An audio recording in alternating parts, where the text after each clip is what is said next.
Buat kalian yang mau mensupport channel ini dengan donasi, atau emang sekedar mau beli mimin kopi, kalian bisa pilih antara Super Thanks atau Saweria.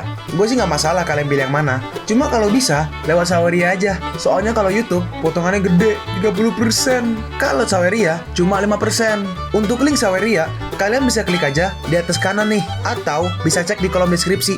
Tapi kalau mau support, nggak harus donasi kok.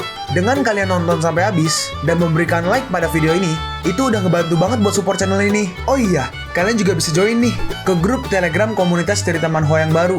Untuk linknya, gue tampilin di layar ya. Tapi kalau malas ngetik, cek aja kolom deskripsi. Di sana, kalian bisa sharing nih topik seputar manhwa dan kawan-kawan, dan juga ketemu teman baru. Kalau mau info terbaru dari Mimin, misalnya upload kapan atau misalnya ada telat upload, Mimin pasti akan langsung infokan di Telegram. Makanya, jangan lupa join ya. Nggak perlu berlama-lama lagi, kita mulai aja ceritanya. Halo guys, Sabik di sini, dan sebelum mulai ceritanya, gue mau ngumumin nih kalau Mimin sekarang ngadain giveaway. Mimin mau giveaway satu buah HP baru saat nanti udah menyentuh 50.000 subscriber. Untuk ikut atau berpartisipasi ada beberapa syaratnya nih, tapi simple banget. Syarat dan ketentuannya kalian bisa lihat nih di Instagram Mimin. Instagram Mimin tuh nih, Mimin tulis nih HP Sabik 12, atau kalian bisa lihat aja nih di link di deskripsi, udah Mimin cantumin di bawah. Di Instagram Mimin itu ada postingan dengan logo cerita manhwa. Nah, di sana kalian bisa lihat tuh syarat dan ketentuannya. Gak susah kok, syaratnya simple banget. Gak pakai ribet, gak pakai susah. 2 menit selesai. Pemenangnya akan Mimin umumin saat udah menyentuh 50.000 subscriber. Tunggu apa lagi? Makanya yuk, buruan subscribe biar cepet-cepet giveaway-nya. Nanti bakal ada giveaway terus kok, tenang aja. Oke, segitu aja. Kita lanjut ke ceritanya. Lalu Chasin mau ini nih, romantisnya dilapin mulutnya tuh. Chasin berkata, keringatmu keluar, biar aku bersihkan. Kau bertanya, siapa suaminya? Sumina menjawab, dia hanya menantu biasa. Dalam hati si kau pasti akan jatuh ke tanganku. Oh iya, kau ada jerawat di sini. Pakailah Love the City yang kau berikan dan hapuslah dengan itu. Dikeluarin gitu kan. Sumina berkata, produk harga ratusan juta aja pacarku mau memberikannya untukku. Dalam hati Sumina, aku hanya ingin tahu apakah suamimu bisa membelikan ini untukmu. Dalam hati si kau, beruntung sekali ibuku telah membeli 3 botol seharga 30 juta. Sepertinya ini harga termurah sedunia. Apakah dengan begini dia masih cuek? Shako berkata, istriku, tanganmu sedikit gak mulus. Cobalah untuk rajin-rajin mengusapkan setiap saat. Sumina berkata, apa itu? Bukan barang KW kan? Buatan Cina. Loh, ya emang Cina dong. Kan mereka dari Cina. Dan si Chasin ngeluarin nih, Love the City. Dan Chasin ngeluarin 3 botol nih. Kau lihatlah sendiri. 3 botol? Kau gila. Di Chiangpei, aku gak pernah dipermalukan seperti ini. Tunggu aja. Dan somehow mereka pergi nih ke parkiran. Si kau berkata, Lamborghini convertible milikku ini harganya 8 juta dolar. Dan ini gak seberapa bagiku. Dan Chow ya iyalah pamer mobilnya gitu kan. Halah, membosankan. Itu La Ferrari 20 juta limited edition. Ini sungguh gak mungkin. Dan Chow pun pergi nih. Lalu tiba-tiba ada menelpon Chasin. Suamiku, ada yang telepon, apa boleh aku angkat? Chow merespon, gak perlu. Baiklah kalau begitu. Dan mereka pergi ke tempat villa nih guys. Kayak kan villanya kan kayak ada gerbangnya gitu kan buat masuk. Nah, kesana. Chasin bertanya, sayang, untuk apa kau membawaku ke sini? Chow menjawab, kita akan tinggal di sini. Tapi tiba-tiba kita lihat lagi nih Lamborghini Gallardo-nya milik si kau. Xiao, kita bertemu lagi. Ayo kita lanjutkan. Urusanku denganmu masih belum selesai. Si kau berkata, villa ini dikembangkan oleh Chiang Cheng untuk orang kaya. Harganya sekitar 100 juta yuan. Ini villa termewah nomor 1 di sini. Keluargaku juga tinggal di sini. Kau Xiao, kau emang hebat. Wah, mewah sekali. Sayangnya, villa ini hanya untuk orang besar. Orang kecil nggak akan bisa tinggal di sini. Xiao berkata, kau hebat, bisa tinggal di villa nomor 7. Tapi seharusnya pemilik villa nomor 1 yang paling hebat. Tentu saja, si kau merespon nih. Tentu saja, pemilik villa nomor 1 itu tentu menunjukkan bahwa dia adalah orang besar. Bayangkan, villa nomor 1 dikembangkan oleh Fontainebleau Palace hingga memakan biaya 1 miliar yuan. Ini terbukti bahwa di Changcheng banyak orang hebat. Oh iya, di sana juga ada lukisan minyak karya pelukis terkenal Eropa, Matt Claires. Itulah, di mana pengerjaannya memakan waktu 1 tahun. Sumina berkata, Itu berarti pemilik villa di sini adalah orang-orang kaya. Si Kau menambahkan, benar. Bahkan orang nggak ada yang berani masuk dan mengusik hidup mereka. Sumina melanjutkan nih. Sudahlah. Yang jelas, aku ingin tinggal di sini bersamamu. Yang jelas, aku ingin tetap terlihat low profile. Xiao Ke pergi nih ke villa nomor 1. Mereka bingung. Xiao, apa-apaan kau ini? Main masuk aja. Apa kau nggak ingin hidup lagi, Maklum, tahu apa dia soal villa mewah ini? Xiaoxi menahannya nih. Suamiku, jangan masuk villa orang sembarangan. Xiao Ke bertanya, apa harus izin? Xiao Ke menepuk tangannya nih, dan semua pelayan langsung keluar. Tuan dan Nyonya sama datang. Dalam hati mereka, ini apa yang terjadi? Xiao Ke menjelaskan nih, ini adalah rumah kita di Qiangcheng. Xiaoxi merespon, suamiku, kenapa ketakutanku selalu berubah menjadi kejutan? Sekarang kenapa jadi aku yang ketakutan? Kenapa? Kalian mau masuk juga? Enggak. Aku ingin masuk, tapi gerbangnya langsung ditutup oleh Jiaxin. Jiaxin, apa maksudmu? Sumina, jangan harap kau bisa mendekati suamiku. Aku tahu semua otak busukmu itu. Jiaxin, jangan salah paham. Aku hanya ingin bicara denganmu. Dalam hati Jiaxin, jangan harap aku akan percaya denganmu. Kau itu wanita yang gak bisa dipercaya. Jiaxin, aku gak menyangka kau menjadi begitu sombong. Dalam hati Sumina, Xiao Ke ya maksudnya. Xiao Ke, sepertinya kau adalah pria yang sempurna untukku. Aku akan membuatmu jatuh ke pelukanku. Lalu si Kau mengajak si Sumina pulang nih. Mina, ayo kita pulang. Kau, tolong jangan sentuh aku. Mulai sekarang, kita udah gak ada hubungannya lagi. Mereka pun masuk nih ke dalam villa. Miau. Wah, indah sekali. Lalu Xiao Ke ngambil sesuatu nih dari dalam kotak itulah. Jiaxin, aku hanya ingin kau mengerti bahwa semua harta kekayaan yang kumiliki adalah milikmu juga. Karena kau adalah orang paling penting dalam hidupku. Jiaxin merespon, dan aku gak pernah salah telah menikah denganmu. Jiaxin, kau pantas mendapatkan semua ini. Sekarang, kita bisa mulai kapan aja kita mau. Di sini? Jangan konyol. Dengan cepat, para pelayan langsung kabur nih, masuk ke sebuah kamar gitu kan. Terus tiba-tiba ada nelfon Jiaxin nih. Ternyata itu adalah Lan. Sampai kapan kau membiarkanku tinggal di hotel ini? Kapan aku bisa bebas lagi? Sebaiknya kita tunggu aja. Malam ini jangan dulu. Lalu Xiao Ke berkata nih, Lan, kita bisa atur setelah ini nanti.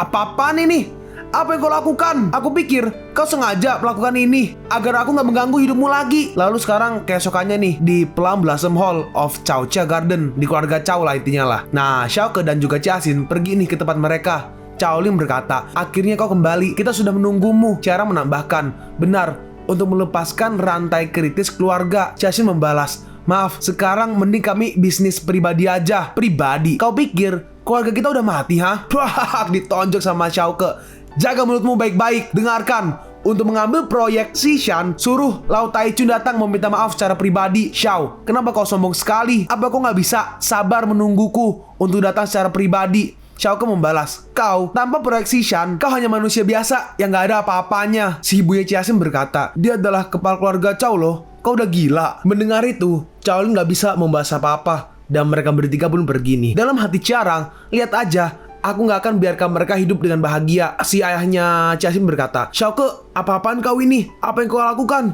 Ibunya menambahkan, bajingan, kau ingin membunuh kita. Sayangnya, aku gak ingin mati bersamamu. Ayo, kita kabur. Ketika Lau Taichun disakiti, gak akan ada yang selamat. Ibu mertua, seperti kau telat. Dia udah datang. Nongol nih si nenek bersama si Caling juga Ciaran. Mampus kita akan dihabisi oleh menantu kita sendiri.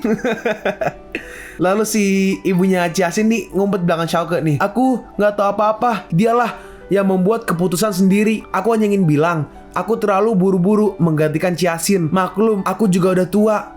Mulai hari ini, Linglong tetap milik keluarga Chao. Aku serahkan semuanya kepada Xiao Ke dan Jiaxin. Wah, apa maksudnya semua ini? Hari ketiga bulan depan, kita ingin mengadakan pesta untuk Jiaxin di Pulau Qiangxin. Kita akan mengundang semua selebritis dari semua kalangan. Saat itu juga, aku akan umumkan bahwa 10% saham keluarga Chao secara resmi diserahkan ke Jiaxin. Dan aku akan bayar semua itu demi nama keluarga Chao. Jiaxin, tolong bantu keluarga Chao. Dalam hati mereka berdua nih, aku gak percaya Lau Taichun bisa seperti itu. Tapi Jiaxin kayak menahannya nih. Lau Taichun, kau begitu tulus. Xiao Ke berkata, karena Lau Taichun telah keluar secara pribadi, maka kita akan berusaha yang terbaik. Dalam hati si Lau Taichun atau si nenek, anak ini benar-benar luar biasa. Entah itu berkat atau kutukan bagi keluarga Chao. Ibunya Jiaxin berkata, begitu banyak orang yang berlomba untuk menjadi seperti kita. Aku bangga. Ayahnya berkata nih, ini semua berkat menantuku ini. Keluarga kita gak akan dianggap pengecut lagi. Dalam hati Xiao Ke, seperti orang ini salah minum obat. Giliran salah, ya emang salah. Giliran bener, disalahin. Salah minum obat. Nih Xiao Ke nih maunya apa? Setelah bertahun-tahun, akhirnya kita bisa berada di atas. Xiaoke berkata, "Ayah, Ibu, jangan buru-buru memujiku. Apa kau lupa janjimu?" "Hah? Saudara ipar, kau ini apa-apaan?" Dan si Yayo langsung kabur nih. Ibunya berkata, "Singkirkan wajahmu dariku, membiarkanmu menikahi dua putriku. Apa kau pikir aku gila, ha? Walaupun putri kecilku terus memancing, tapi itu bukan memancingmu. Cukup ciasin aja. Putri kecilku jangan. Dia adalah harapanku besok. Tapi kalau kau terus memaksa, setidaknya kau siapkanlah 10 miliar. Xiaoke merespon, 10 miliar? Aku... Lalu Ciasin berkata nih, 10 miliar terlalu kecil. Seharusnya 100 miliar. Ibunya Ciasin membalas, 10 miliar aja belum tentu dia bisa mendapatkannya. Xiaoke menjawab nih, Xiaoke berkata nih, hanya 100 miliar aku bisa mendapatkannya. Enggak, bercanda. Dan sekarang ini di upacara penandatanganan proyek Xishan, si Huang Kui sama si Ciasin. Ternyata mereka tanda tangan diliputi nih oleh reporter-reporter gitu. Apa yang akan kau lakukan setelah resmi bergabung dengan proyek Xishan? Sungguh beruntung bisa terlibat dalam perkembangan proyek ini. Apa yang membuatmu yakin akan memenangkan proyek Xishan? Ciasin menjawab nih, aku hanya percaya diri dan tetap bijak aja. Lalu Ciasin menemui Xiaoke nih, suamiku, kita berhasil. Xiaoke bertanya, lalu apa yang harus aku lakukan selanjutnya?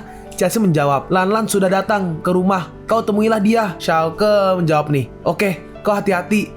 Jika perlu apa-apa, teleponlah aku. Ya, semua akan baik-baik aja. Dan Ciasin pun pergi nih. Aku pergi dulu, jangan khawatir. Nah, kita sekarang melihat ada Ciarang. Ciasin, jangan salahkan aku jika menjadi kejam. Ini semua demi proyek Xishan. Morning Piao adalah saudara Hong Fei Huang. Kalaupun Xiaoke bisa bertahan hidup, dia nggak akan bisa mengenaliku. Nah, sekarang ini kita pergi nih ke villa yang tadi tuh, tempat orang kaya.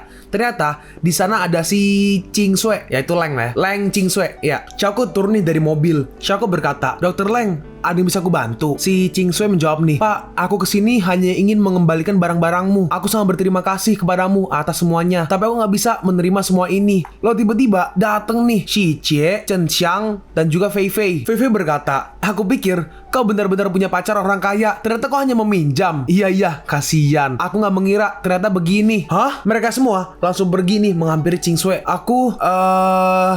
Lalu Xiaoke memeluknya nih. "Ngomong apa kalian? Apa kau nggak pernah lihat seorang wanita putus, ha? Mereka bertengkar. Kalau emang benar putus, jangankan harta, kau bisa jadi iblis di matanya." "Putus?" Si Cie melanjutkan nih. "Cantik, aku dengar kau masih sewa rumah. Kalau kau mau, aku bisa memberimu villa nomor 37 di komunitas orang kaya." Si Fei Fei berkata, "Hah? Apa kau bercanda?"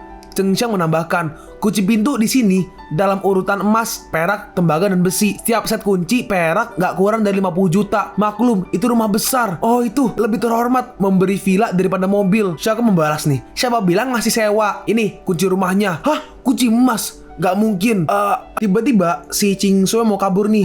"Aku pergi dulu, aku ada urusan." Tapi Xiaoke menahannya. "Apa kalian ingin masuk ke rumahku?" Iya. Fei mah semuanya iya aja. Dalam hati Ching Sui, aku gak yakin kalau dia punya villa.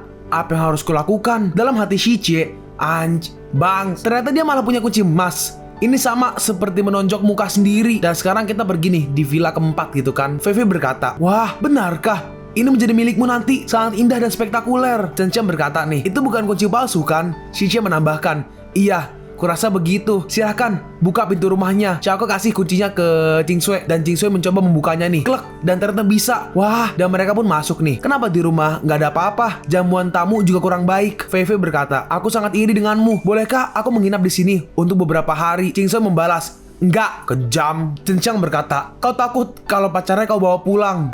"Tuan Xiao, kenapa kau ambil villa nomor 4? Apa nggak ada nomor lain? Ataukah mungkin terlalu mahal untukmu?" "Iya, mampunya hanya nomor 4. Aku sukanya villa ini. Kau nggak tahu, kalau menurut peta, tempat ini ada 4 aliran sungai. Di dalam Feng Shui itu kayak apa ya? Kayak hoki guys, kurang lebihnya ya. Kayak kepercayaan hoki gitulah bagi orang Chinese. Di dalam Feng Shui, aliran air sering dikaitkan dengan keberkahan rezeki." "Oh, masuk akal." "Alasan, bilang aja kau hanya berpura-pura kaya. Bilang aja kalau kau nggak punya uang untuk beli villa lainnya."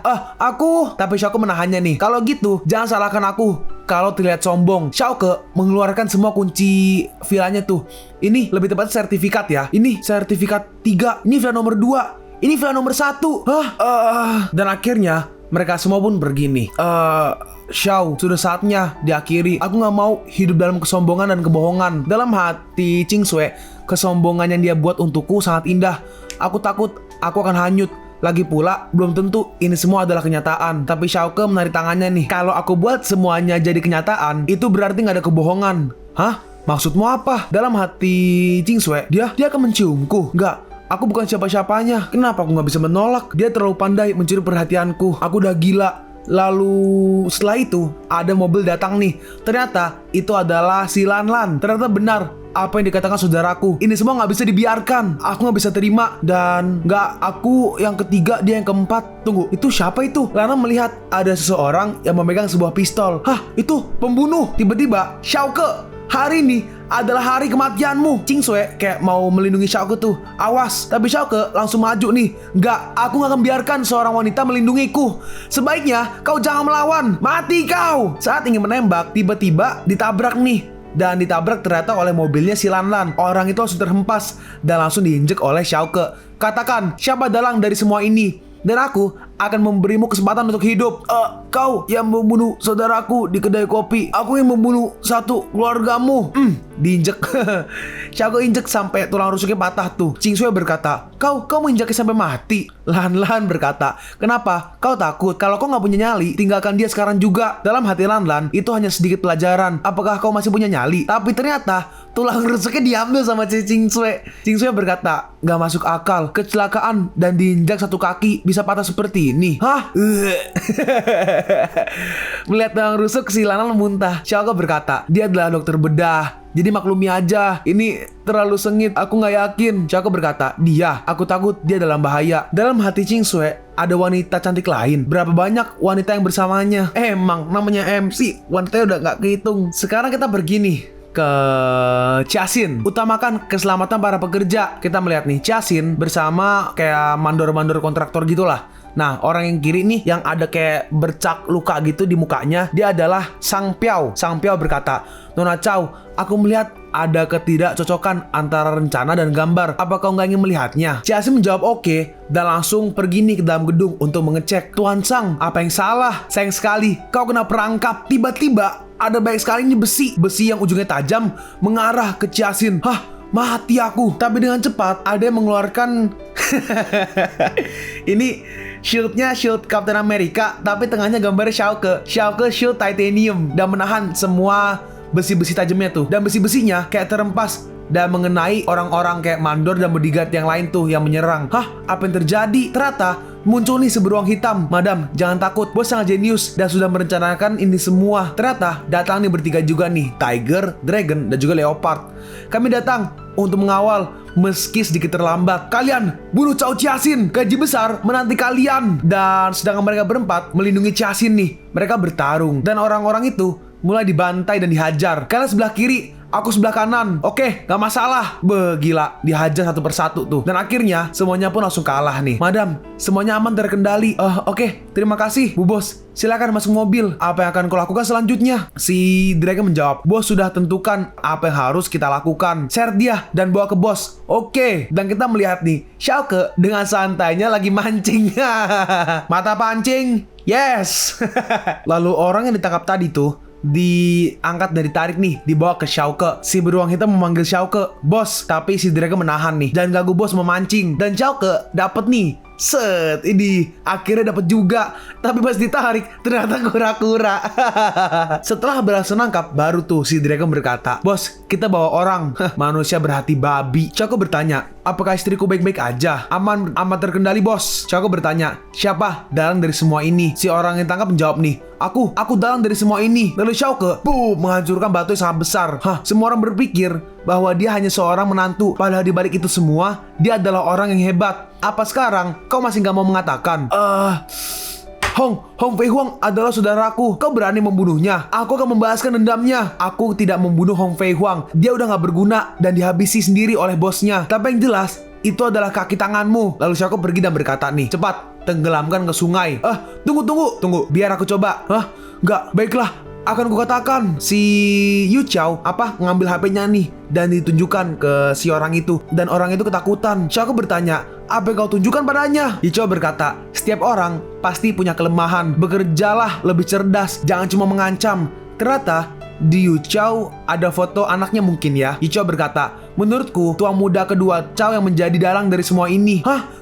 Bagaimana kau tahu? Cao Ciarang, dia udah nggak ada harapan untuk menjadi seorang penerus. Kenapa dia masih berani? Saat Cao Si kehilangan kekuatan, Cao Ciali satu-satunya penerus yang bisa diandalkan. Walaupun jelas Cao Ciali yang dipilih, namun Cao Ciali gak mungkin dia mau melakukan hal bodoh seperti itu. Garis pintar. Benar, Cao Ciarang, aku berhutang ratusan juta untuk berjudi padanya, dan aku terpaksa melakukan ini untuk menutup semua hutangku. Sebelum matahari terbenam, aku ingin kepala Cao Ciarang. Tapi si Yu Chao merespon nih, enggak, Cao Ciarang adalah kakak iparmu. Jangan gegabah, ada cara lain. Aku bertanya, apa itu? Panggil polisi. Aku bisa menjadi saksi kelakuan busuknya. Dalam hati orang ini, wanita ini mengerikan. Sekarang kita pergi nih ke Cao Chia Garden atau kediaman keluarga Cao. Ciali berkata, bodoh, lihat apa yang telah kau lakukan. Jarang merespon, kakak, ini semua juga untukmu. Hah? Untukku? Kau tahu bahwa Hong Fei Huang adalah orangku. Kau malah suruh saudaranya untuk membunuh Cao Ciasin. Kau mau menjebakku kan? Wah, ditonjok. Semua yang kau lakukan adalah bodoh dan konyol. Tapi si nenek maju dan menahannya nih. Cukup, ini bukan waktunya untuk berantem. Ciali melanjutkan nih, Cao menangkap Wu Piao. Dia pasti mengorek informasi darinya. Kalian pun sampai di penghujung video ini. Kalian mau tahu lanjutan chapter ini? Atau manhwa menarik lainnya? Makanya, jangan lupa subscribe biar kalian gak ketinggalan kalau gue upload video baru. Jangan lupa like, komen, dan share ke teman-teman kalian supaya channel ini bisa lebih berkembang ke depannya. Segitu dulu dari video cerita manhwa. Gua Sabik undur diri. See you on the next video. Zaijian.